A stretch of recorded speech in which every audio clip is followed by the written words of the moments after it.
Hello दोस्तों, मैं हूं अमरदीप सिंह। आप सभी का स्वागत करता हूं अपनी यूट्यूब चैनल सीजीपीएससी नॉलेज में।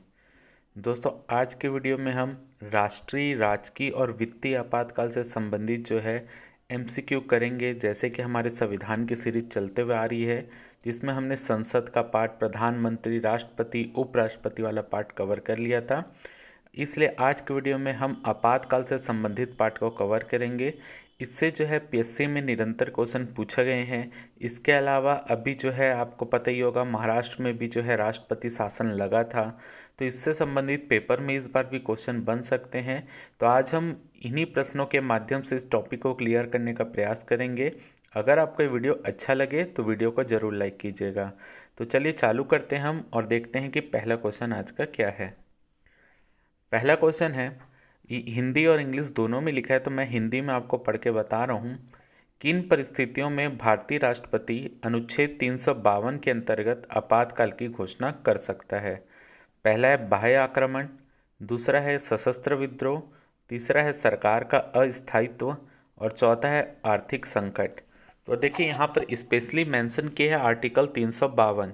तो देखिए हमारे यहाँ आपातकाल तीन तरीके के लगते हैं। एक होता है आर्टिकल 352 के तहत राष्ट्रीय आपातकाल, फिर होता है आर्टिकल 356 और 365 के तहत राष्ट्रपति शासन, और तीसरा आर्टिकल 360 के तहत होता है वित्तीय आपातकाल। तो जो यहाँ पर क्योंकि पर्टिकुलर हमसे पूछा है आर्टिकल 352, तो आर्टिकल 352 जो है वो राष्ट्रीय आपातकाल से संबंधित होता है। तो राष्ट्रीय आपातकाल तीन कारण से लगते हैं। एक होता है युद्ध, दूसरा होता है बाह्य आक्रमण और तीसरा होता है सशस्त्र विद्रोह।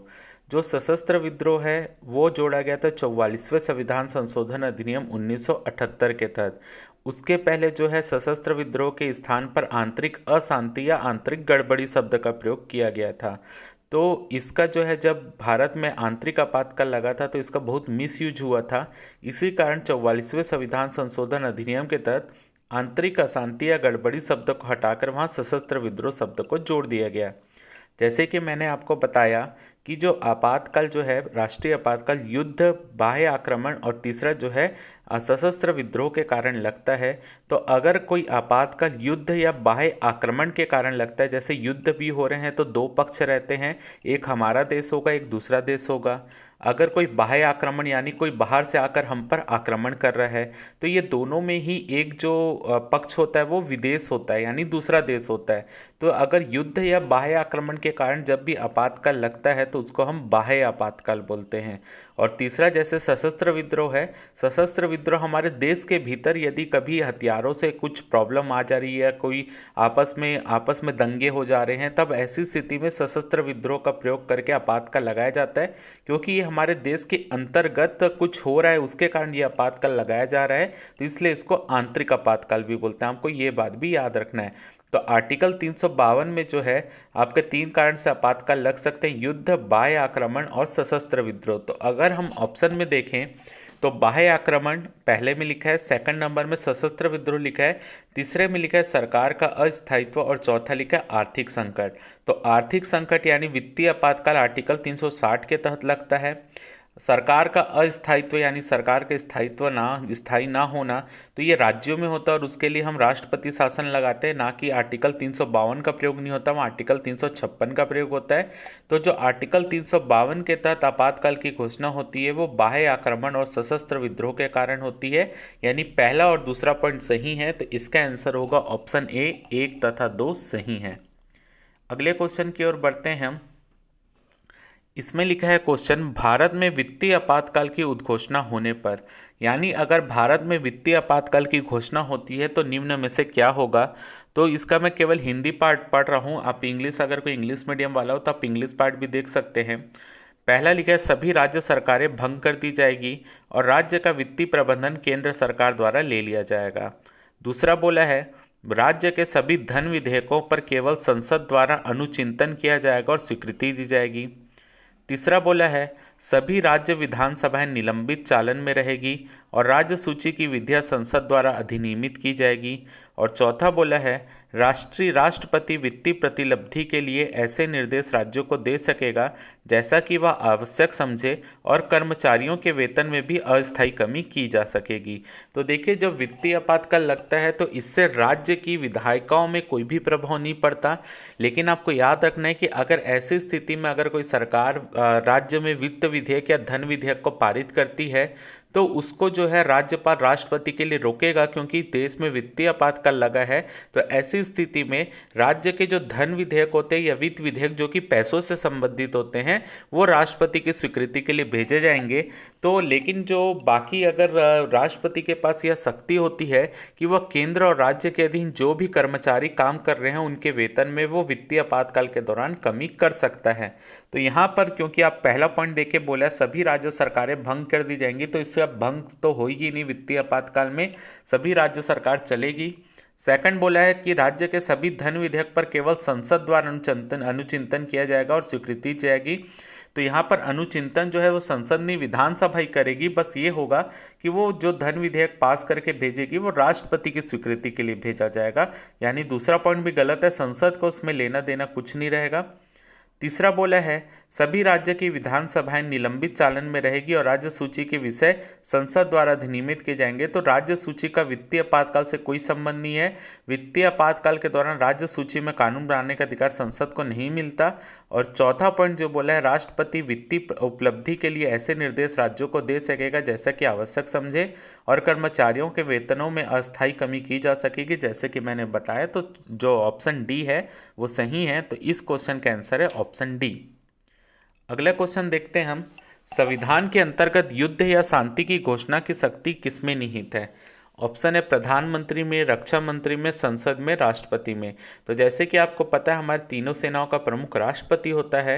तो जो अगर युद्ध की घोषणा करना है या युद्ध को वापस लेना है तो उसका अधिकार राष्ट्रपति के पास है। तो इसलिए जो है संविधान के अंतर्गत युद्ध या शांति की घोषणा जो है वो राष्ट्रपति के शक्ति में निहित है। तो यानी इसका आंसर है ऑप्शन डी। अगला क्वेश्चन हम देखते हैं, भारत के संविधान के निम्नलिखित में से किस अनुच्छेद के उपबंध के अधीन किसी राज्य में राष्ट्रपति शासन लगाया जा सकता है? यानी आपको ये बताना है कि नीचे दिए गए अनुच्छेदों में किसके तहत किसी राज्य में राष्ट्रपति शासन लगाया जा सकता है।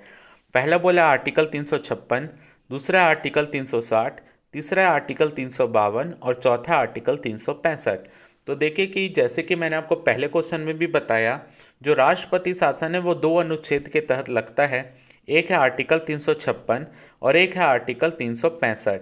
तो आर्टिकल 356 क्या होता है, अगर कोई राज्य की अगर कोई राज्य में ऐसी स्थिति उत्पन्न हो जा रही है कि वो संविधान के उपबंध के अनुरूप अब नहीं चल सकती। जैसे कि अगर मान लेते हैं, जैसे कि जम्मू कश्मीर के केस में क्या हुआ था, जम्मू कश्मीर में अचानक से क्या हुआ, जब बीजेपी और पीडीपी पार्टियों का गठबंधन था, बीजेपी ने अचानक पीडीपी से जो अपना समर्थन वापस ले लिया, तो उसके कारण वहाँ पर ऐसी स्थिति उत्पन्न हो गई कि वहाँ पर अभी कोई भी पार्टी सरकार बनाने के बहुमत में नहीं थी। ना तो कोई भी पार्टी अकेले सरकार बनाने की स्थिति में नहीं थी। तो ऐसी स्थिति में जो संविधान का उपबंध है कि विधानसभा अपना काम करने के लिए स्वतंत्र है, यानी वहां पर ऐसी स्थिति उत्पन्न हो गई कि वहां अब संविधान के अनुरूप कार्य नहीं किया जा सकता। तो वहां आर्टिकल 356 के तहत जो है राष्ट्रपति शासन की घोषणा की जाती है। और आर्टिकल 365 वो होता है अगर केंद्र सरकार राज्य सरकारों को कुछ निर्देश दे रही है और राज्य सरकार उस निर्देशों का पालन नहीं कर रही या उस पालन को जानबूझकर नहीं निभा रही है, तो ऐसी स्थिति में आर्टिकल 365 के तहत भी उस राज्य में राष्ट्रपति शासन लगाया जा सकता है। तो इसका आंसर होगा आर्टिकल 356 और 365, यानी पॉइंट नंबर 1 और 4 जो कि ऑप्शन नंबर डी में दिया है, इसलिए इसका आंसर है डी। अगला क्वेश्चन देखते हैं हम, निम्नलिखित में से किन परिस्थितियों में भारत में आपातकाल की घोषणा की जा सकती है? पहला है बाह्य आक्रमण, दूसरा है सशस्त्र विद्रोह, तीसरा है आंतरिक अशांति और चौथा है वित्तीय संकट। जैसे कि मैंने आपको पहले भी बताया कि आंतरिक अशांति शब्द का प्रयोग जो है वो 44वें संविधान संशोधन अधिनियम के पहले तक था। उसकी जगह जो है सशस्त्र विद्रोह जोड़ दिया गया था 44वें संविधान संशोधन अधिनियम 1978 के तहत। तो अब बाह्य आक्रमण, सशस्त्र विद्रोह और वित्तीय संकट के कारण जो है, यानी ये 3 कारण जो है जिसमें आपातकाल इस क्वेश्चन के हिसाब से लग सकता है। आंतरिक अशांति के तहत अब आपातकाल की घोषणा नहीं की जा सकती, इसलिए इस क्वेश्चन का आंसर होगा 1, 2 और 4, जो कि ऑप्शन नंबर डी में है। तो इस क्वेश्चन का आंसर है ऑप्शन डी। अगला क्वेश्चन देखते हैं हम। निम्न में से कौन सा एक अधिकार राष्ट्रीय आपातकाल तक में समाप्त या सीमित नहीं किया जा सकता? यानी अगर कभी राष्ट्रीय आपातकाल लगता है तो इनमें से जो 4 ऑप्शन दिए, कौन सा अधिकार ऐसा है जो कि राष्ट्रीय आपातकाल के दौरान खत्म नहीं होगा? पहला है देश के किसी भाग में निवास तथा बसने की स्वतंत्रता का अधिकार। दूसरा है व्यक्तिगत स्वतंत्रता तथा जीवन का अधिकार। तीसरा है भारत के संपूर्ण क्षेत्र में आबाद भ्रमण की स्वतंत्रता का अधिकार। और चौथा है वृत्ति या उपजीविका की स्वतंत्रता का अधिकार। तो देखिए, जब भी राष्ट्रीय आपातकाल लगता है तो राष्ट्रीय आपातकाल अगर 352 के तहत राष्ट्रीय आपातकाल लग रहा है तो राष्ट्रपति को वहां पर बताना पड़ता है कि ये आपातकाल आर्टिकल 352 के साथ आर्टिकल 358 के तहत लगा रहा है कि आर्टिकल 359 के तहत लगा रहा है। अगर राष्ट्रपति जो आपातकाल है वो आर्टिकल 352 के साथ आर्टिकल 358 का प्रयोग करके लगाता है तो ऐसी स्थिति में आपका जो आर्टिकल नंबर 19 है वो पूरी तरीके से समाप्त हो जाएगा, बाकी आपके जितने भी मौलिक अधिकार है वो रहेंगे। लेकिन अगर राष्ट्रपति जो है आर्टिकल 352 के साथ आर्टिकल 359 का प्रयोग करके आपातकाल लगा रहा है तो आपका जो आर्टिकल नंबर 20 और 21 का जो मौलिक अधिकार है वो आपका जीवित रहेगा, बाकी सभी मौलिक अधिकार अपने आप निलंबित हो जाएंगे। तो ऐसी स्थिति में आप देखेंगे तो आर्टिकल 20 और 21 एक ऐसे आर्टिकल है जो किसी भी तरीके, चाहे आप 358 के तहत तो आपातकाल की घोषणा हो या 359 के तहत आपातकाल की घोषणा हो, आपका 20 और 21 तो किसी भी केस में समाप्त नहीं हो रहा है। लेकिन आर्टिकल 19 एक ऐसा आर्टिकल है जो कि दोनों ही केस में समाप्त हो जा रहा है, चाहे राष्ट्रपति ने आर्टिकल 352 के साथ 358 लगाया हो या आर्टिकल 352 के साथ 359 लगाया हो। आर्टिकल 19 तो अपने आप ही जो है आपातकाल के दौरान निलंबित हो जाएगा। तो अगर हम यहाँ पे ऑप्शन में देखें तो देश के किसी भाग में निवास तथा बसने की स्वतंत्रता का अधिकार, ये भी आर्टिकल नंबर 19 में बताया गया है। और जो ऑप्शन सी देखें भारत के संपूर्ण क्षेत्र में आबाद भ्रमण की स्वतंत्रता, ये भी आर्टिकल 19 का ही भाग है। और ऑप्शन डी देखें तो वृत्ति या उपजीविका की स्वतंत्रता का अधिकार, ये भी आर्टिकल 19 का भाग है। यानी जो 3 19 वाले भाग है ये तो अपने आप खत्म होंगे, तो इसका आंसर ए, सी और डी तो हो ही नहीं सकता। तो ऑप्शन बी जो बचता है व्यक्तिगत स्वतंत्रता तथा जीवन जीने का अधिकार, ये आर्टिकल नंबर जो है 21 में बताया गया है। तो आपको ये याद रखना है कि आर्टिकल 20 और 21 आपातकाल के दौरान समाप्त नहीं होते। तो ये जो है आर्टिकल, इसका ऑप्शन बी जो है ये आपातकाल के समय समाप्त नहीं होगा। तो यही इसका आंसर है। अगला क्वेश्चन के हम देखते हैं, फूड इंस्पेक्टर में आया हुआ क्वेश्चन है ये। 26 जून 1975 को घोषित आंतरिक आपात के संदर्भ में निम्न घटनाओं को क्रम से रखिए। पहला है आंतरिक आपात की घोषणा हुई। दूसरा है मंत्रिमंडल ने स्वीकृति दी। तीसरा है प्रधानमंत्री ने राष्ट्रपति को सलाह दी। और चौथा है राष्ट्रपति ने घोषणा पर हस्ताक्षर किया। तो याद रखिए, ये जो पार्ट हम यहाँ पर कवर करने जा रहे हैं ये 44वें संविधान संशोधन अधिनियम 1978 के पहले की प्रक्रिया है। ठीक है, तो पहले क्या होता था, जैसे कि ये इंदिरा गांधी जब प्रधानमंत्री थी तब उनके द्वारा आंतरिक आपातकाल लगाया गया था। तो ये इस तरीके से हुआ था कि इंदिरा गांधी ने जो थी, यानी प्रधानमंत्री ने राष्ट्रपति को सलाह दी थी कि आप इस आपातकाल की घोषणा कीजिए।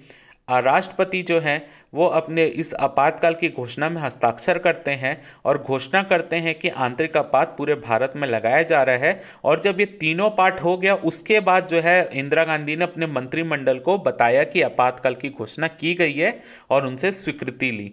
तो ये भाग था 1978 के पहले पहले।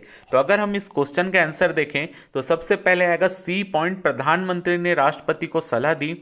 फिर आएगा डी पॉइंट, राष्ट्रपति ने घोषणा पर हस्ताक्षर किया। फिर आएगा ए पॉइंट, आंतरिक आपात की घोषणा हुई। और फिर आएगा मंत्रिमंडल ने स्वीकृति दी। तो ये है, इस क्वेश्चन का आंसर होगा सी, डी, ए, बी। लेकिन अगर मैं आज की स्थिति में बताऊं आपको, जो 44वें संविधान संशोधन अधिनियम 1978 के तहत संविधान में संशोधन किया गया, उसके अनुसार अब की स्थिति ऐसी है कि प्रधानमंत्री अकेला राष्ट्रपति को सलाह नहीं दे सकता कि आप आपातकाल लगाओ। अब प्रधानमंत्री को अपने मंत्रिमंडल की लिखित सिफारिश पर राष्ट्रपति को सलाह देनी होगी कि आप आपातकाल की घोषणा करो।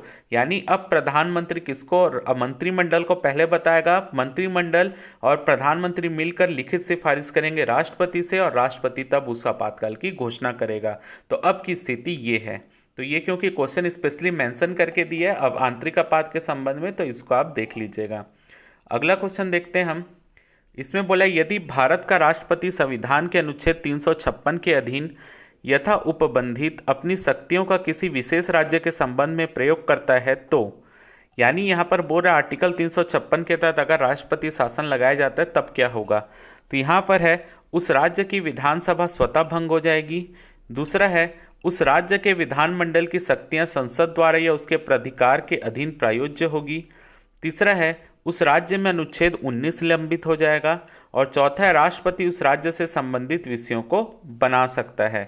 तो जैसे कि यहाँ पर आपको पता है अगर किसी राज्य में राष्ट्रपति शासन लगता है तो देखिए यहाँ पर दो कंडीशन बताई गई है राष्ट्रपति शासन की, जिसमें मुख्य रूप से अगर मान लीजिए कभी ऐसा होता है कि वहाँ पे जैसे मान लीजिए आर्टिकल 356 के तहत मैंने आपको जम्मू कश्मीर वाली स्थिति बताई थी, जैसे वहाँ पे किसी पार्टी की सरकार नहीं बन पा रही थी जब बीजेपी ने समर्थन वापस ले लिया, तो ऐसा नहीं होगा कि उसी तुरंत समय राष्ट्रपति जो है वो विधानसभा को आप बोल दीजिए भंग कर देगा। वहाँ पर वो कुछ समय के लिए विधानसभा को निलंबित करेगा और उस राज्य की पूरी पावर अपने हाथ में ले लेगा, क्योंकि ये कुछ समय निलंबित करने का मतलब यहाँ पर ये होता है कि अगर कभी ऐसा होता है, क्योंकि जो बाकी पार्टियां हैं वो भी तो अपनी सरकार बनाने का प्रयास कर सकती हैं, तो उनको गठबंधन बनाने के लिए कुछ समय दिया जाए, इसी के लिए विधानसभा को थोड़े दिन के लिए निलंबित करता है। अगर वो चाहे तो वो भंग भी कर सकता है, लेकिन जरूरी नहीं कि वो भंग करे, वो विधानसभा को निलंबित भी करके रख सकता है। तो जैसे ही यहाँ पर राष्ट्रपति शासन की घोषणा होती है तो ऐसी स्थिति में जो राज्य में की विधानसभा का जो भी कार्य होता है वो संसद के अधिकार क्षेत्र में आ जाता है और संसद जो है वो विधानसभा के कार्यों को करेगी। और जैसे कि इस पे ऑप्शन बी में लिखा है उस राज्य के विधानमंडल की शक्तियां संसद द्वारा उसके प्राधिकार के अधीन प्रयोज्य होगी, यानी उस राज्य के विधानमंडल की शक्ति अब संसद के हाथ में आ जाएगी। और लेकिन आपको ये भी याद रखना है कि अगर किसी राज्य में राष्ट्रपति शासन लगता है तो वहाँ के लोगों के मौलिक अधिकारों में उसका कोई भी असर नहीं पड़ेगा, यानी केवल मौलिक अधिकारों में असर राष्ट्रीय आपातकाल के कारण होता है। राष्ट्रपति शासन या वित्तीय आपातकाल के दौरान मौलिक अधिकारों में कोई भी परिवर्तन नहीं आता। अगला क्वेश्चन देखते हैं हम। इसमें बोला है किसी राज्य में राष्ट्रपति शासन की उद्घोषणा के अग्रलिखित में से कौन से परिणाम का होना आवश्यक नहीं है, यानी कौन से परिणाम होंगे ही या आवश्यक नहीं है, ये आपको बताना है। पहला है राज्य विधानसभा का विघटन, दूसरा है राज्य के मंत्रिपरिषद का हटाया जाना और तीसरा स्थानीय निकायों का विघटन। तो देखिए जैसे कि मैंने बताया भी आपको कि राज्य विधानसभा विघटित हो ये जरूरी नहीं है, राज्य की विधानसभा निलंबित भी हो सकती है। ये डिपेंड करता है राष्ट्रपति के ऊपर कि वो विधानसभा को विघटित करना चाह रहा है कि निलंबित करना चाह रहा है। लेकिन हाँ, एक चीज जरूर होगी कि जो पार्टी की सरकार थी जिसके कारण वहां पर राष्ट्रपति शासन लगा रहे हैं, क्योंकि वो संविधान के अनुरूप अब कार्य नहीं कर सक रही है, तब वहां राष्ट्रपति शासन लगा रहे हैं। तो ऐसी स्थिति में जो पुरानी सरकार का जो भी मंत्रिपरिषद होगा वो भंग हो जाएगा और अब चांस दिया जाएगा दूसरी पार्टी को कि वो सरकार बना सकते हैं कि नहीं बना सकते। तो अगर वो बनाने का कुछ राष्ट्रपति टाइम दे रहा है तो उस समय के लिए विधानसभा निलंबित होगी, लेकिन और भी कोई पार्टी अगर सरकार अब नहीं बना पा रही उसके बाद राष्ट्रपति जो है वो विधानसभा को विघटित करेगा। तो यहाँ पर राज्य विधानसभा का विघटन हो यह आवश्यक नहीं है, वो निलंबन भी हो सकता है। दूसरा बोला राज्य के मंत्रिपरिषद को हटाए जाना, तो मंत्रिपरिषद तो जैसे ही, क्योंकि आर्टिकल 356 के तहत वहां पे संविधान के अनुरूप जो सरकार या विधानमंडल कार्य नहीं कर पा रहा है तो राष्ट्रपति के द्वारा जो है मंत्रिपरिषद को सबसे पहले भंग किया जाएगा। तभी तो अगर क्योंकि सरकार अगर अपने संविधान के अनुरूप चल सकती तो वहां पे मंत्रिपरिषद तो हटता ही नहीं, तो जब संविधान के अनुरूप नहीं चल पा रही तभी मंत्रिपरिषद को भंग किया जा रहा है, तो मंत्रिपरिषद तो हटेगा ही, ये आवश्यक चीज है। और तीसरा है स्थानीय निकायों का विघटन। तो स्थानीय निकायों के विघटन का ये भी जो है कोई आवश्यक नहीं है कि स्थानीय निकायों का विघटन किया जाए, लेकिन अगर राष्ट्रपति चाहता है तो वो भी कर सकता है, लेकिन यहाँ पर तीसरा पॉइंट का जो है वो भी आवश्यक नहीं है। तो इसमें पूछा है क्वेश्चन में कौन सा आवश्यक नहीं है, तो पहला और तीसरा पॉइंट जो है वो आवश्यक नहीं है, यानी इस क्वेश्चन का आंसर होगा बी 1 और 3। अगला क्वेश्चन देखते हैं हम। अनुच्छेद 360 के अधीन राष्ट्रपति द्वारा वित्तीय आपातकाल घोषित किया गया, तब उसकी उद्घोषणा का आगे पॉइंट दिया है। यह उद्घोषणा किसी पश्चावर्ती उद्घोषणा द्वारा वापस ली जा सकती है या परिवर्तित की जा सकती है। और दूसरा है 2 माह के समाप्ति के पर प्रवर्तन में नहीं रहेगी यदि उस अवधि की समाप्ति से पहले संसद के दोनों सदनों के द्वारा उसका अनुमोदन नहीं कर दिया जाता। तो आपको याद रखना है, जब भी वित्तीय आपातकाल राष्ट्रपति कभी भी वापस ले सकता है अपनी घोषणा करके। और दूसरी चीज कि वित्तीय आपातकाल की जो भी होगा जब लगाया जाएगा तो उसको 2 माह के भीतर संसद के दोनों सदन से पारित होना आवश्यक है। अगर ऐसा नहीं होता तो आपातकाल की घोषणा अपने आप समाप्त हो जाएगी। तो यहाँ पर दोनों ही पॉइंट सही है, 1 और 2। तो इसका आंसर होगा ऑप्शन सी। अगले क्वेश्चन की बढ़ते हैं हम। क्वेश्चन है अनुच्छेद 356 के अधीन राज्य में आपातकाल की उद्घोषणा 1 वर्ष से आगे जारी रह सकती है यदि। देखिए, जब आर्टिकल 356 के तहत राष्ट्रपति शासन लगाया जाता है तो इसमें जो है आपका एक बार में राष्ट्रपति शासन 6 माह का लगता है। अगर दूसरी बार फिर से हमको राष्ट्रपति शासन को आगे बढ़ाना है उसी 6 महीने को, तो संसद के जो है आप साधारण बहुमत से उसको वापस फिर बढ़ाया जा सकता है। फिर वो 1 साल हो गया। अब 1 साल से उसको वापस 6 महीने के लिए आगे बढ़ाना है, तो ऐसी स्थिति में जो है निर्वाचन आयोग से सलाह ली जाएगी कि वहाँ पर जो है चुनाव कराया जा सकता है कि नहीं। अगर निर्वाचन आयोग ये सलाह देता है कि अभी वहाँ ऐसी स्थिति नहीं है कि चुनाव हो सकते हैं, तो पुनः संसद एक प्रस्ताव पारित करेगी और 6 महीने के लिए फिर राष्ट्रपति शासन आगे बढ़ाया जाएगा। तो अगर 1 साल बाद राष्ट्रपति शासन को और आगे बढ़ाना है तो उसके लिए निर्वाचन आयोग की परमिशन लगेगी, जो कि ऑप्शन नंबर सी में बताया गया है। तो इसका आंसर ऑप्शन सी। तो आपको याद रखना है किसी भी स्थिति में राष्ट्रपति शासन एक बार में 3 साल से ज़्यादा नहीं हो सकता, यानी 6-6 माह करके उसको अधिकतम 3 साल तक ही बढ़ाया जा सकता है और 3 साल बाद वहाँ चुनाव कराना अति आवश्यक है। तो 6-6 महीने करके उसको 1 साल तक बढ़ाएंगे। 1 साल के बाद निर्वाचन आयोग परमिशन देगा, फिर 6-6 महीने करते हुए अधिकतम जो है वो 2 साल और बढ़ा सकते हैं। तो 1 और 2 साल को जोड़ लिया जाए तो टोटल 3 साल तक अधिकतम राष्ट्रपति शासन लग सकता है। अगला क्वेश्चन देखते हैं हम। ये पीएससी का ही क्वेश्चन है। अनुच्छेद 352 के अनुसार बाह्य आपातकाल के विषय में सही क्या है। बाह्य आपातकाल जैसे कि मैंने बताया, एक होता है बाह्य आपातकाल, एक होता है आंतरिक आपातकाल, जो कि आर्टिकल 352 के तहत ही लगता है। तो पहला पॉइंट बोला है यह राष्ट्रपति के द्वारा उद्घोषित किया जाता है। तो बाह्य आपातकाल या कोई भी आपातकाल हो राष्ट्रपति के द्वारा ही उद्घोषित किया जाता है। तो पहला पॉइंट तो सही है। दूसरा बोला है 2 माह के भीतर इस पर संसद की स्वीकृति मिल जानी चाहिए। और तीसरा पॉइंट बोला है 1 माह के भीतर इसे संसद की स्वीकृति मिल जानी चाहिए। तो अगर राष्ट्रीय आपातकाल लगाया जाता है तो 1 माह के भीतर उसको संसद की स्वीकृति मिलनी चाहिए। 44वें संविधान संशोधन अधिनियम के तहत ये 1 माह की समय सीमा की गई थी। इसके पहले ये 2 माह की समय सीमा थी कि 2 माह के भीतर संसद की अनुमति मिलनी चाहिए, लेकिन अभी के हिसाब से 1 माह के भीतर ही संसद की स्वीकृति मिलनी चाहिए, यानी तीसरा पॉइंट भी सही है। चौथा बोला है संसद के साधारण बहुमत से इस पर स्वीकृति मिलनी चाहिए। और पांचवा बोला है संसद के 2/3 बहुमत से इस पर स्वीकृति मिलनी चाहिए। तो देखिए, एक्चुअल में पीएससी ने इसका 5वां पॉइंट सही लिया है, लेकिन अगर हम कायदे से देखें तो चौथा और 5वां पॉइंट दोनों ही गलत है। संसद के 2/3 बहुमत से इस पर स्वीकृति मिलनी चाहिए, ये पॉइंट आधा है, बल्कि इसमें जो है संसद के विशेष बहुमत से स्वीकृति मिलनी चाहिए। और विशेष बहुमत क्या होता है? संसद के कुल सदस्यों का बहुमत और साथ ही साथ संसद के 2/3 सदस्यों के बहुमत भी होना चाहिए। यानी पहली बात, आपातकाल लोकसभा और राज्यसभा में दोनों में अलग अलग इसकी पारित होना चाहिए इसका प्रस्ताव।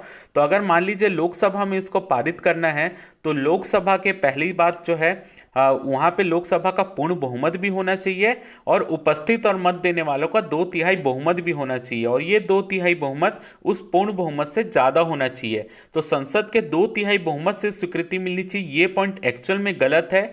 यहाँ पर संसद के विशेष बहुमत से इसको स्वीकृति मिलनी चाहिए, ये होना चाहिए था, लेकिन पीएससी ने 5वां पॉइंट सही माना है।